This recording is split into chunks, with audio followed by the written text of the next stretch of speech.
नमस्कार दोस्तों। तो जीके जीएस के महत्वपूर्ण प्रश्नों के सीरीज में आपका फिर से स्वागत है।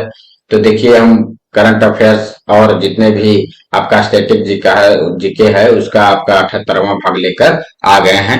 तो हमारा पहला प्रश्न क्या है दोस्तों कि निम्नलिखित में से कौन सा कीट नहीं है। देखिए, देखने में तो लग रहा है कि खटमल भी कीट है, मकड़ी भी कीट है, घरेलू मक्खी भी कीट है, मच्छर भी कीट है। लेकिन ऐसा नहीं है दोस्तों। इसमें से जो है एक जो है वो कीट नहीं है। तो आप पहले तो प्रश्न पे ध्यान देंगे कि ये प्रश्न जो है ये सकारात्मक भाव से पूछा जा रहा है या नकारात्मक दृष्टि से। यानी कि नकारात्मक में पूछा जाएगा तो कोई एक ऑप्शन जो है नहीं होगा, और सकारात्मक में पूछा जाएगा तो कोई एक ऑप्शन होगा। तो आप इस बात को जरूर ध्यान रखें, नहीं तो बहुत सारे विद्यार्थी इसी में गलत टिक कर बैठते हैं और उसके कारण उनका नंबर जो है कट जाता है। तो आप इसे ध्यान देंगे। तो इस प्रश्न का उत्तर है कि मकड़ी जो है दोस्तों वह जो है कीट की श्रेणी में नहीं आता है। तो 2 नंबर ऑप्शन सही उत्तर हो जाएगा। हमारा अगला प्रश्न है दोस्तों कि अफीम किससे प्राप्त किया जाता है। तो देखिए दोस्तों, जो अफीम होता है दोस्तों वह बिना पके हुए फल के लेटेक्स से जो है प्राप्त किया जाता है। तो C नंबर ऑप्शन सही है, यानी जो पका हुआ नहीं है, जो अभी कच्चा है उस फल के लेटेक्स से प्राप्त होता है। ठीक है। हमारा अगला प्रश्न है दोस्तों कि अफीम का मुख्य अवयव क्या है। तो यानी अफीम में पाया क्या जाता है। ठीक है, जैसे कॉफी में कैफीन पाया जाता है, तो अफीम में क्या पाया जाता है। तो इसमें जो है मॉर्फिन पाया जाता है दोस्तों। तो 1 नंबर ऑप्शन सही उत्तर हो जाएगा कि अफीम में मुख्य अवयव मॉर्फिन होता है। तो इसे आप याद रखेंगे। हमारा अगला प्रश्न है दोस्तों कि प्रथम पोषक स्तर के अंतर्गत जो है कौन आते हैं। तो देखिए, इसमें से जो है दोस्तों शाकाहारी जंतु द्वितीय में आते हैं, मांसाहारी तृतीय में आते हैं, और ये सर्वभक्षी भी तृतीय में आप कह सकते हैं। ठीक है। तो यहाँ पे हरित पादप जो होता है दोस्तों, यह जो है प्रथम पोषक स्तर के अंतर्गत आते हैं। इसे आप याद रखेंगे। हमारा अगला प्रश्न है दोस्तों कि जीवन चक्र की दृष्टि से पौधों का सबसे महत्वपूर्ण अंग क्या है। तो देखिए, जीवन चक्र की दृष्टि से अगर बात किया जाए तो पौधों का जो सबसे महत्वपूर्ण अंग होता है वह पुष्प होता है। तो ऑप्शन नंबर ए सही उत्तर हो जाएगा। हमारा अगला प्रश्न है महावीर का जन्म किस क्षत्रिय गोत्र में हुआ था। तो जो महावीर स्वामी थे दोस्तों, उनका जो है जन्म जो है जांत्रिक गोत्र में हुआ था। तो इसे आप याद रखेंगे। यह प्रश्न जो है अति महत्वपूर्ण है दोस्तों कि महावीर का जन्म किस क्षत्रिय गोत्र में हुआ था। तो जांत्रिक में हुआ था। इसे आप याद रखेंगे। हमारा अगला प्रश्न है दोस्तों, जैन परंपरा के अनुसार जैन धर्म में कुल कितने तीर्थंकर हुए हैं।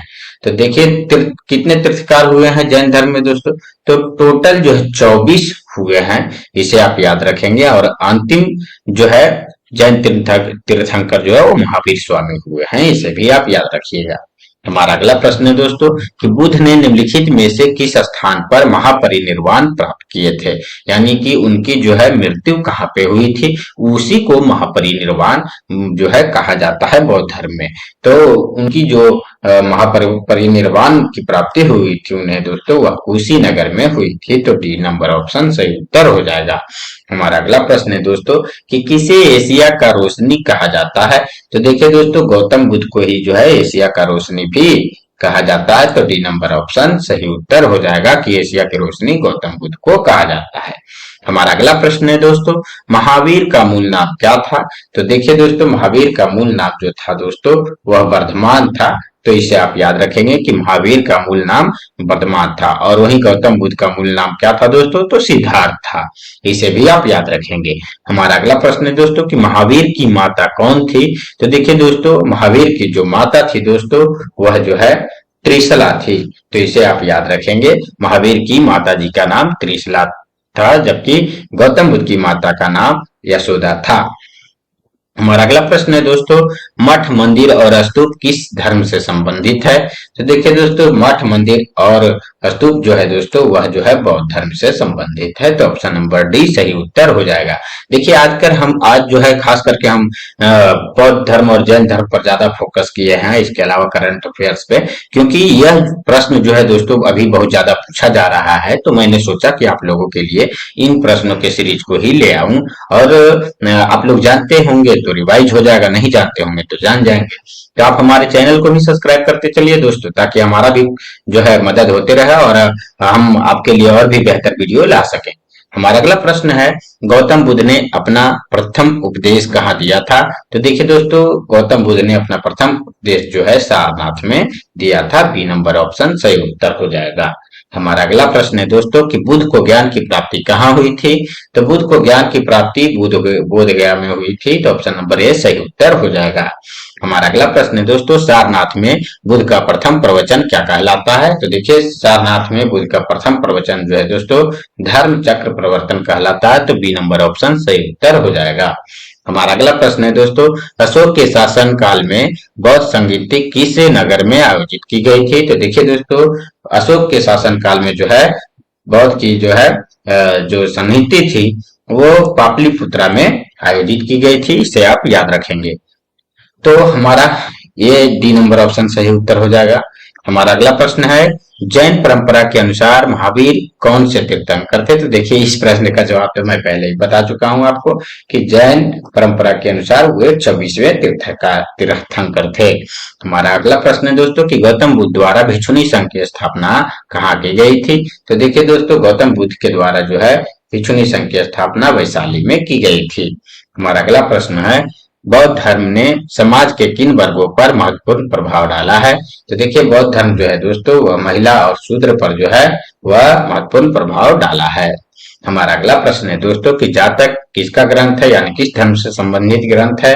तो यह जो है बौद्ध धर्म से संबंधित ग्रंथ का नाम है जातक।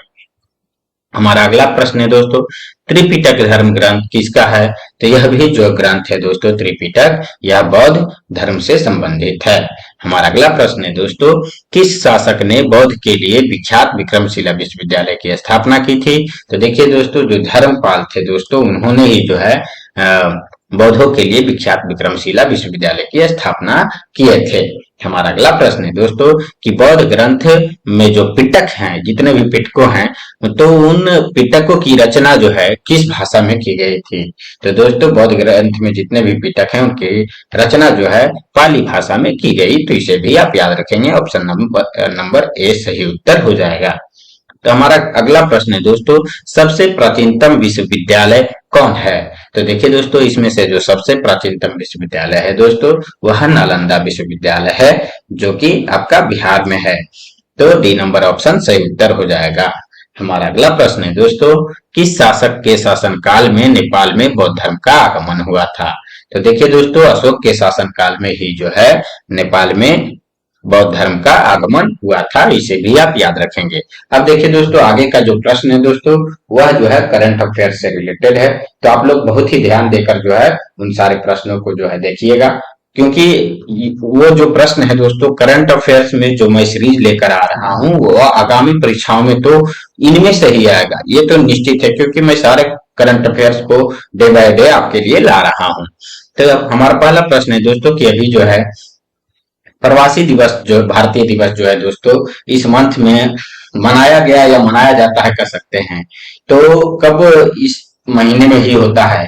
तो आप बताएंगे कि जनवरी में किस दिन प्रवासी भारतीय दिवस मनाया जाता है? तो देखिए दोस्तों, यहाँ पे 9 जनवरी को जो है प्रवासी भारतीय दिवस मनाया जाता है। अब बात करें दोस्तों 7 जनवरी को क्या होता है?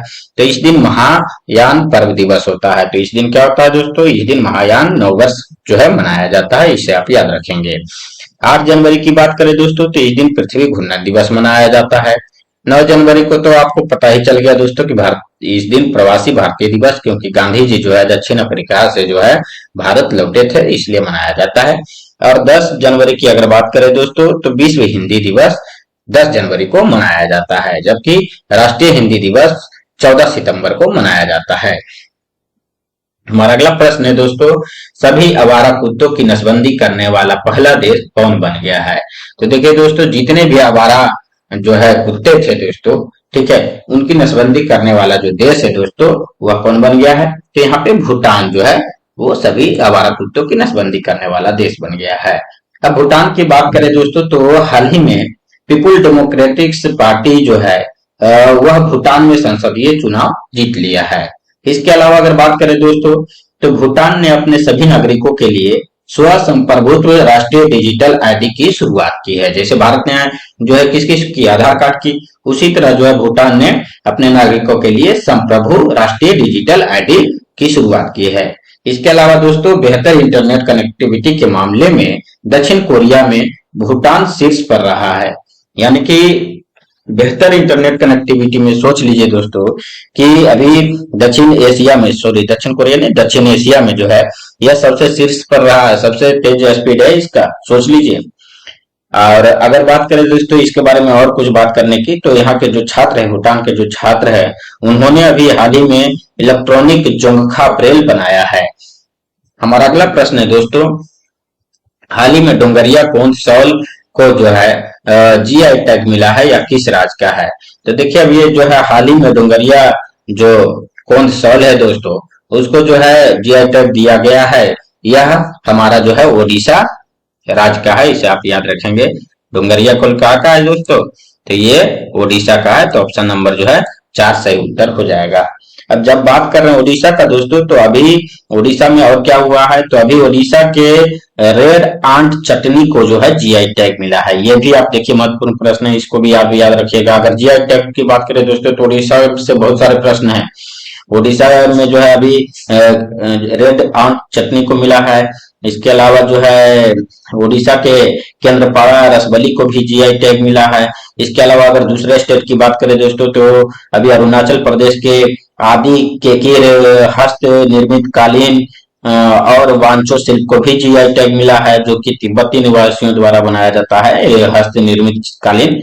इसके अलावा दोस्तों अभी पश्चिम बंगाल के सुंदरबन शहद, जलपाईगुड़ी जिले का काला नुनिया चावल और कदियाल साड़ियों को भी जीआई टैग मिला है। और इसके अलावा अरुणाचल प्रदेश के याक चुरपी, खामती चावल और तांगसा टेक्सटाइल को भी जीआई टैग मिला है। तो जी ये सारे जो प्रश्न थे दोस्तों, तो ये जीआई टैग से संबंधित महत्वपूर्ण करंट अफेयर्स प्रश्न है, तो इसे आप ध्यान रखेंगे। आप लोग इसे नोट भी करते चलेंगे ताकि आपको जो है यह याद रहे। अगर आपको एक बार में नहीं याद होता है, तो आप हमारे वीडियो को 2 बार 3 बार भी देख सकते हैं, ताकि आपको सुनकर ही याद हो जाए। हमारा अगला प्रश्न है दोस्तों, हाल ही में आईआईटी मद्रास का एक नया कैंपस किस देश में खुलेगा? तो अभी देखिए दोस्तों, आईआईटी का जो है नया कैंपस अभी खुलने वाला है, वह जो है आईआईटी मद्रास का, वह श्रीलंका में खुलने वाला है। अब जब देख रहे हैं दोस्तों कि आईआईटी का नया कैंपस जो है वह श्रीलंका में खुलने वाला है, तो ऑप्शन नंबर यहाँ पे क्या हो जाएगा हमारा? डी नंबर ऑप्शन सही हो जाएगा कि आईआईटी का नया कैंपस श्रीलंका में खुलेगा। अब श्रीलंका की बात करें दोस्तों, तो अभी हाल ही में भारत श्रीलंका के पर्यटन स्रोत के रूप में शीर्ष पर रहा है। यानी श्रीलंका के पर्यटन स्रोत के रूप में भारत शीर्ष पर रहा है, यानी सबसे ज्यादा श्रीलंका घूमने जाने वाले व्यक्ति भारत से हैं। इसके अलावा नए भारतीय उच्चायुक्त जो है संतोष झा जो है, उन्होंने श्रीलंका में पदभार ग्रहण कर लिए हैं। यानी कि नए भारतीय उच्चायुक्त संतोष झा ने श्रीलंका में अभी पदभार जो है ग्रहण किया है। इसके अलावा भारतीय सशस्त्र बलों को श्रीलंका में गोल्डन ऑयल पुरस्कार से यानी कि सम्मानित किया गया, गोल्डन ऑयल, ठीक है। इसके अलावा दोस्तों भारत और श्रीलंका के बीच अभी मित्र शक्ति 2023 संयुक्त अभ्यास का भी आयोजन हुआ है। इसके अलावा अभी हाल ही में जो पहले फीफा जो है, फीफा ने जो है श्रीलंका के फुटबॉल महासंघ पर प्रतिबंध लगाया था, उसको हटा लिया है, तो ये उसके लिए अभी खुशखबरी की बात है। अब आखिरी प्रश्न पर हम चलते हैं दोस्तों कि हाल ही में किस देश के वर्ल्ड कप विजेता फुटबॉल खिलाड़ी मारियो जगालो का निधन हुआ है? तो अभी देखिए दोस्तों, अभी मारियो जगालो जो थे दोस्तों, वह किस देश के थे? तो यहाँ पे किस देश के वर्ल्ड कप विजेता फुटबॉल मारियो जगालो का हाल ही में क्या हो गया है? निधन हो गया है। तो मारियो जगालो हमारे जो है दोस्तों, ये ब्राजील के थे। ऑप्शन नंबर 3 सही उत्तर हो जाए। ये फ्रांस के नहीं थे, जर्मनी के नहीं थे, हाँ दोस्तों कन्फर्म, ये ब्राजील के थे। तो ब्राजील के जो अभी वर्ल्ड कप विजेता फुटबॉल खिलाड़ी मारियो जगालो थे, इनका निधन हो गया है। अब जब ब्राजील की बात कर रहे हैं दोस्तों, तो भारत ने अभी ब्राजील को G20 की अध्यक्षता सौंपी है। यानी पहले, इसके पहले कौन किया था? भारत किया। अभी जो है कौन करेगा? तो G20 की अध्यक्षता ब्राजील करेगा। इसके अलावा वीजा द्वारा ब्राजील के फिटनेस प्लेटफॉर्म पिस्मो को $1 अरब खरीदने में जो है खरीदने की घोषणा की गई है। किसको? वीजा जो कार्ड आप जानते होंगे कि डेबिट कार्ड क्रेडिट कार्ड होता है, तो वीजा द्वारा ब्राजील के जो है फिनटेक प्लेटफॉर्म पिस्मो जो है उसको $1 अरब में खरीदने की घोषणा कर दी गई है। इसके अलावा ब्राजील अंतरराष्ट्रीय सौर गठबंधन का जो है पूर्ण सदस्य बना है, यानी अंतरराष्ट्रीय सौर गठबंधन का सदस्य भी ब्राजील बन चुका है। इसके अलावा ब्राजील के लैंडस्केप गार्डन सिटियो बार्लेमार्स को यूनेस्को की विश्व धरोहर स्थल का दर्जा प्राप्त हुआ है। किसको? सिटियो बार्लेमार्स। ठीक है, इसे भी आप याद रखेंगे। तो ये आज का मेरा आखिरी प्रश्न था दोस्तों। तो हम उम्मीद करते हैं कि आपको हमारा यह सीरीज पसंद आ रहा है। तो आप हमारे चैनल को लाइक, शेयर एंड सब्सक्राइब करें। दोस्तों, आप लोग कमेंट नहीं करते, कमेंट भी करते जाइए। अगर कोई दिक्कत होता है तो आप उसके बारे में लिखिए, कुछ पूछना है तो पूछ सकते हैं, या आपको वीडियो अच्छा लगा तो उसके बारे में लिखिए। तो जय हिंद दोस्तों, आप लोग जब तक के लिए स्वस्थ रहिए, खुश रहिए। फिर मिलेंगे हम अगले सीरीज में।